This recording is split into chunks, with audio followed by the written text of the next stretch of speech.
সাবধান, শুক্রবার ভুলেও এই 5টি কাজ করবেন না। আল্লাহ ও তার রাসূল ওই সকল ব্যক্তিদের অভিশাপ করেছেন যারা জুমার দিনে এই 5টি কাজ করে। মুসলিমদের জন্য অত্যন্ত জরুরি একটি তথ্য দিব আজকে। শুক্রবার মানে গরিবদের হজের দিন, কিন্তু আমরা এই দিন এমন কিছু ভুল করে ফেলি যা আমাদের পরকাল জীবনকে জাহান্নামের দিকে নিয়ে যাবে এবং প্রিয় নবীর শাফায়াত থেকে বঞ্চিত করবে। অবশ্যই ভিডিওটি সম্পূর্ণ দেখবেন এবং সতর্ক হয়ে যাবেন। ভিডিওটি শেয়ার করে দিবেন যেন আপনার অন্যান্য মুসলিম ভাইয়েরা ভুলেও জুমার দিন এই কাজগুলো না করে। হয়তো আপনার একটি শেয়ারে একজন মানুষ ভুল থেকে হেদায়েতের পথে ফিরে আসতে পারবে। মুসলিমদের কাছে একটি প্রশ্ন রাখতে চাই, আমাদের প্রিয় নবী সাল্লাল্লাহু আলাইহি ওয়াসাল্লাম কি বার জন্মগ্রহণ করেছেন? অবশ্যই কমেন্ট করে জানিয়ে দিবেন। তো চলুন বেশি কথা না বলে শুরু করি আজকের ভিডিও। মসজিদ মুসলমানদের কাছে ইবাদতের স্থান হিসাবে পরিচিত।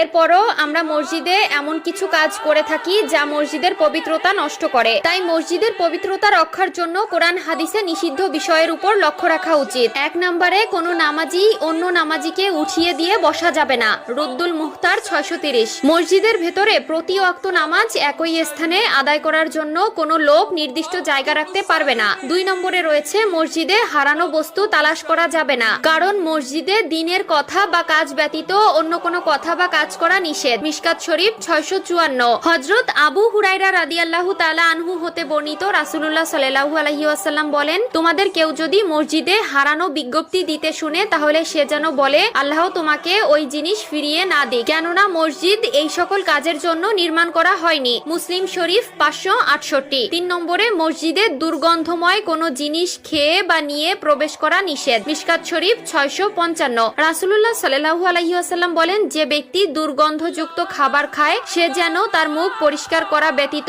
মসজিদে না যায়, কারণ মানুষের মতো ফেরেশতারাও দুর্গন্ধ বস্তু দ্বারা কষ্ট পায়। 4 নম্বরে মসজিদে উচ্চ স্বরে ও দুনিয়াবি কথা বলা যাবে না। মিশকাত শরীফ 689। 5 নম্বরে মসজিদে অপরাধের শাস্তি ও শাসন করা যাবে না। মিশকাত শরীফ 679। এছাড়াও রয়েছে মসজিদের রাজনৈতিক মিটিং করা মসজিদের আদবের খেলাফ। রাসূলুল্লাহ সাল্লাল্লাহু আলাইহি ওয়াসাল্লাম মসজিদে বসে অশ্লীল কবিতা পাঠ করা এবং বেচাকেনা করতে নিষেধ করেছেন। সুনানে আবু দাউদ ও তিরমিজি। প্রিয় দর্শক, অবশ্যই এই বিষয়গুলো খেয়াল রাখবেন। মসজিদে আপনার দ্বারা যেন কেউ কষ্ট না পায়। মসজিদ হলো আল্লাহর ঘর। আমাদের অধিকাংশ মুসলিমরা দিনের 5 ওয়াক্ত নামাজ আদায় না করলেও শুক্রবার জুমার দিন ঠিকই নামাজ আদায় করে, আর এই দিন এই ভুলগুলো সবাই করে থাকে। আল্লাহ আমাদের সবাইকে সঠিক বুঝ দান করার তৌফিক দান করুক, আমিন।